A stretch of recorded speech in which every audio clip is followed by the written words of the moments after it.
ये आज Pakistan People's Party, sorry, Pakistan Tehreek Insaf parliamentarians ने भी अपने को 73 कॉन्स्टिट्यूएंसीज में नुमाइंदे छोड़े खड़े जी, किए आप हैं। और आपको आखिर पता में होगा आप मजाक महमूद क्यों खान करते हैं साहब। जी? छोड़े जी, हाँ, छोड़े जी। सर 73 लोग हैं। मैं मजाक तो नहीं करी। महमूद खान साहब नेशनल असेंबली की सीट के ऊपर लड़ेंगे। इमरान खटक साहब, उनके दामाद, उनके दो बेटे खटक साहब के, वो सूबाई असेंबलियों की सीट से लड़ेंगे। आपको लग रहा है कि कुछ लड़ाई केपी में होने वाली है आपकी और उनकी? मैं चैलेंज करता हूं आपके प्रोग्राम में। मेरी आदत नहीं है, मेरी आदत नहीं इस तरह चैलेंज देने की, कुछ करने की। मैं चैलेंज देता हूं, लेवल प्लेइंग फील्ड हो। महमूद खान साहब मेरे बड़े भाई की तरह था, लेकिन उसने इमरान खान साहब के साथ वफा नहीं की। महमूद खान साहब की गाड़ी के ड्राइवर को हम तरीक इंसाफ का टिकट देंगे और हम देखो 2/3 से उनसे ज्यादा वो जीतेंगे। Same goes for Pervez Khan Khattak साहब। खटक साहब की गाड़ी के ड्राइवर को, उनके चौकीदार को तरीक इंसाफ का हम टिकट देंगे और वो उनको उनके घर में हरा के दिखाएगा। एक लेवल प्लेइंग फील्ड हो, हमारे उस कैंडिडेट को उठा ना लिया जाए। देखिए, मजाक और इस चीजों की कोई हद होती है। पाकिस्तान की ताकत है, पाकिस्तान की मरकजी जमातें चाहे जीते चाहे हारें, पाकिस्तान को वफाकी जमातों की जरूरत है। वो लिसानियत को खत्म करती हैं, अलाकायत को खत्म करती हैं, असबियत को खत्म करती हैं। मरकजी कौमी वफाकी जमात पाकिस्तान की वहदत की अलामत है। पाकिस्तान सिर्फ फौज से और बम से मजबूत नहीं होगा। जितनी पाकिस्तान के लिए पाक आर्मी और फौज जरूरी है, न्यूक्लियर ताकत जरूरी, उतना ही पाकिस्तान के लिए आईन, डेमोक्रेसी और वफाकी जमातें जरूरी हैं। जब जब वफाकी जमातें कमजोर हुई हैं, जब जब पीपल्स पार्टी को जख्म दी गई, नून को जख्म दी गई, और अब पीटीआई की बारी है, पाकिस्तान की वहदत को, वफाक को नुकसान पहुंचा है।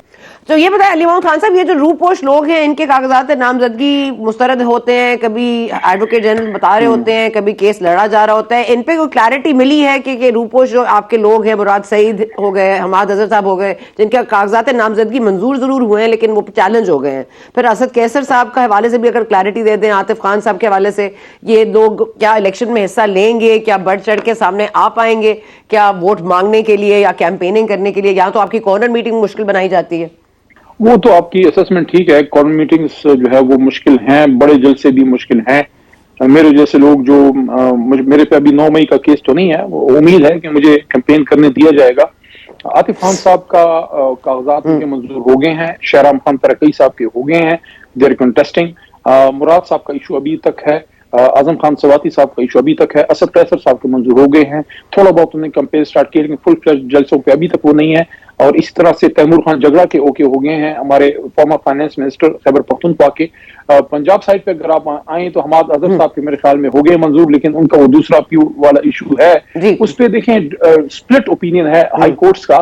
मेरे ख्याल में जो उसमें लैंडमार्क डिसीजन फिलहाल है वो यही है कि जो मोहतरम इसाक डार साहब को जो रिलीफ मिली थी, अगर उसको आप बेस लाइन बनाएं तो फिर सारे जितने भी हैं, जब तक आप कंडेम नहीं है, आपको सजा नहीं है किसी अदालत से, तब तक आप जो है कंटेस्ट कर सकते हैं।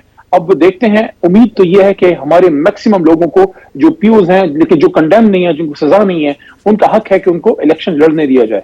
आखिर में बताइएगा अली मोहम्मद खान साहब, ये खान साहब अगर जेल में ही रहते हैं और साइफर वाला मामला बहुत ज्यादा लग रहा है कि आगे बढ़ रहा है, लेकिन जिस तरह से ये ओपन कोर्ट ट्रायल हो रहा है वो भी फेयर नहीं हो रहा, वो बार बार ये बात हो रही है। अब नैब को भिजवा दिया गया है, उनकी जो बाकी दोस्त शाखाना वाला 190 मिलियन पाउंड केस वाला, कि वो जो इमरान खान साहब रिलीफ मांग रहे हैं, नैब वाले क्या उसमें प्रोवाइड करते हैं? तो everything seems to be hanging in a balance in his fate. तो क्या यही फेट पाकिस्तान तहरीक इंसाफ की पार्टी पर भी रिफ्लेक्ट होगा?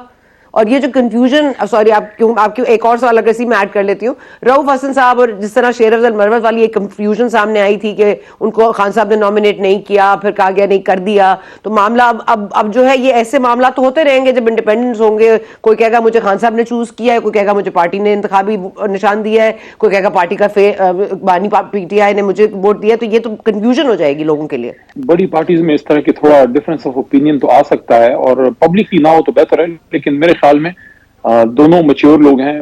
मरवत साहब जो हैं, हाल ही में उन्होंने अच्छा पीटीआई के लिए परफॉर्म किया है और सीनियर एडवोकेट भी हैं, और दूसरी तरफ रऊफ साहब पढ़े लिखे आदमी हैं, और पीटीआई को जिस तरह के लोग चाहिए हैं उनका रिप्रेजेंट करने के लिए, एजुकेटेड लोग और जिनकी दुनिया पे नजर हो और हसास हो, जो जमीन पर रहने वाले लोग, आसमानों में उड़ने वाले लोग ना हो, तो उनमें भी खूबियां हैं, इनमें भी हैं।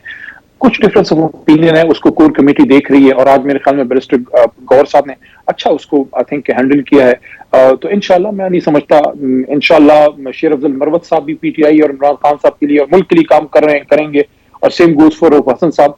तो इस तरह की चीजें मेरे ख्याल में मैच्योर जमातें वो होती हैं जो इसको डील कर लेती हैं। हमारी जमात इसको इंशाल्लाह डील कर लेगी, कोई ऐसा मसला जो है वो नहीं है।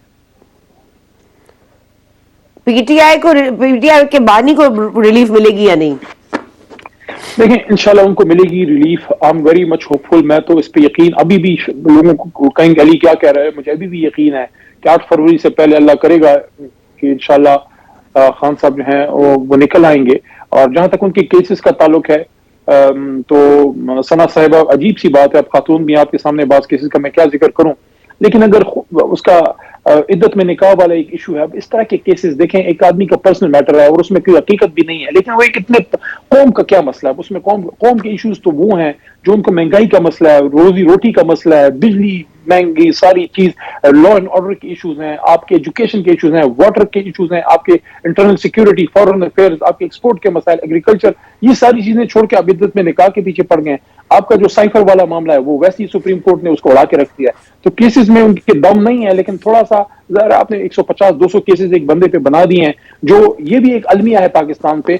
दुनिया सवाल पूछ रही है कि कैसे हो सकता है कि पाकिस्तान जो न्यूक्लियर इस्लामिक स्टेट है उसका कोई भी वजीर आजम खुदा न खास्ता उस पर अब दहशतगर्दी का केस कैसे बना सकते। ये मुल्क की हम सुबकी कर रहे हैं अपने साबिक वज़ीर आजम के साथ ये करके। अगर माजी में किसी ने मैं मुशर्रफ साहब के जमाने की बात कर रहा हूं, माजी में किसी ने एक सिटिंग वजीर आजम के हाथ पे हथकड़ी डाली मियां साहब की, वो भी गलत था। अगर माजी में जिया साहब के बाद जब गुलाम इसाक साहब सदर थे और बेनजीर बीबी को, शहीद बेनजीर भुट्टो को जब सिक्योरिटी रिस्क कहा गया, वो भी गलत था, मियां साहब का भी गलत है और ये भी गलत है।